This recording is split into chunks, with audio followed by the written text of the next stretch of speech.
नमस्कार, मी यामिनी दळवी या नव्या व्हिडिओमध्ये तुमचं स्वागत। झटपट पैसे कमावून श्रीमंत होण्याची स्वप्न अनेक जण बघतात, तर काही लोक आपल्या पैशांच्या वृद्धीसाठी शेअर बाजारासारखे पर्याय निवडतात।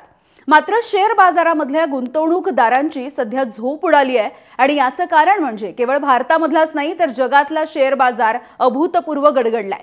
सोप्या शब्दामध्ये सांगायचं तर गुंतवणूकदारांची तब्बल 19 लाख कोटींची जी गुंतवणूक होती ती गमावली आहे।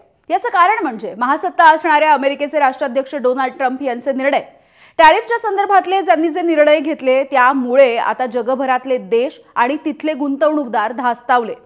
सिंगापूरचे पंतप्रधान लॉरेन्स वोंग यांनी शनिवारी जागतिकीकरणाविषयी इशारा दिलाय आणि या शुल्कामुळे अर्थव्यवस्थेला हानी पोहोचू शकते, एक व्यापार युद्ध होऊ शकतं असं त्यांनी म्हटलंय।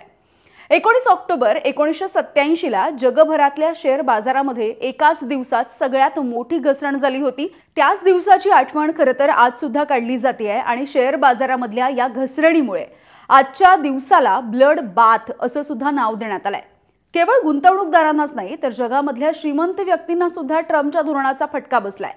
यामध्ये जगामधल्या 500 श्रीमंत व्यक्तींनी एका दिवसामध्ये अब्जावधी रुपये गमावले आहेत।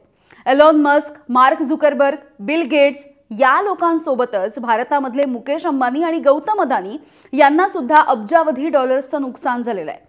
ट्रम्प सरकारच्या या टॅरिफनुसार चीनवरती 34%, व्हिएतनामवरती 46% आणि कंबोडियावरती 49%, तर आपल्या भारतावरती 26% इतका कर आकारला जातोय।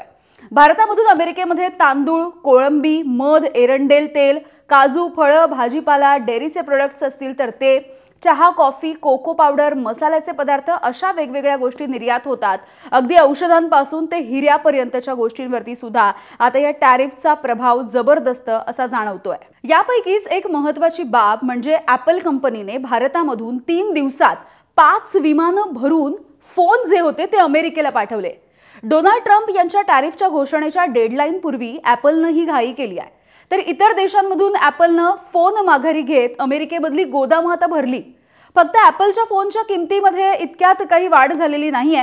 दुसरीकडे टाटा मोटर्सचे जे समभाग आहेत ते 9% गडगडलेत। जॅग्वार लँड रोवरने अमेरिकेमध्ये वाहनांची शिपमेंट ही तात्पुरती स्थगित करायची घोषणा केली आहे। जपान आणि हाँगकाँगमध्ये सुद्धा लक्षणीय 9% घसरण झाली आहे। ऑस्ट्रेलियामधला शेअर बाजार 6.4% घसरला। सिंगापूरचा शेअर बाजार 5.5%, मलेशियामध्ये 4% घसरण झाली आहे। जागतिक बाजारपेठेमध्ये सोनं आणि कच्चं तेल या सगळ्याचे भाव सुद्धा घसरलेले आणि गडगडलेले सध्या आपल्याला दिसतात। अमेरिका ही जगामधल्या अनेक देशांसाठी महत्त्वाची अशी मोठी बाजारपेठ आहे, कारण अमेरिका हा देश स्वतः वस्तूंच्या उत्पादनामध्ये तितका अग्रेसर नाही आहे।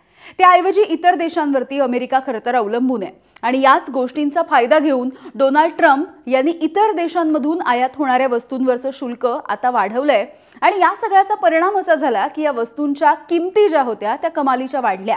यामुळे अमेरिकेमधल्या नागरिकांनाच त्या वस्तू खरेदी करायच्या आवाक्याच्या बाहेर गेलेल्या आहेत। तर दुसरीकडे अमेरिकेनं आयात शुल्क वाढवल्यामुळे इतर देशांच्या निर्यातीवरती सुद्धा निर्बंध आले, गुंतवणूकदार धास्तावले आणि या सगळ्याची परिणिती म्हणून अमेरिकेच्या रस्त्यांवरती सुद्धा म्हणजे तब्बल 50 राज्यातल्या 1200 शहरांमध्ये आतापर्यंत निदर्शनं सुद्धा झालेली आहेत। तर एकीकडे ही सगळी परिस्थिती आहे आणि असं असताना दुसरीकडे मी माझी धोरणं अजिबात बदलणार नाही असं म्हणत श्रीमंत होण्याची हीच खरी वेळ आहे, हीच खरी संधी आहे अशी पोस्ट आता ट्रम्पने केली आहे। तर कधी कधी तुम्हाला काहीतरी बरं करण्यासाठी औषध घ्यावं लागतं असं सुद्धा त्यांनी म्हटलंय आणि ट्रम्पने पुन्हा एकदा डिवचलेलं आहे। फक्त अमेरिकन लोकांनाच नाही तर जगभरामधल्या नागरिकांना सुद्धा त्याने अशाच पद्धतीने डिवचलंय। इतर देशांच्या संदर्भात निर्णय घेत असताना ट्रम्पने अमेरिकेमधल्या लोकांचेच हात आता पोळून काढलेले आहेत।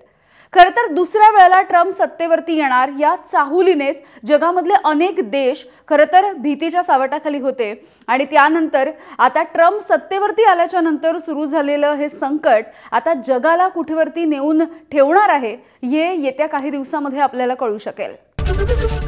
एबीपी माझा, उघडा डोळे बघा नीट।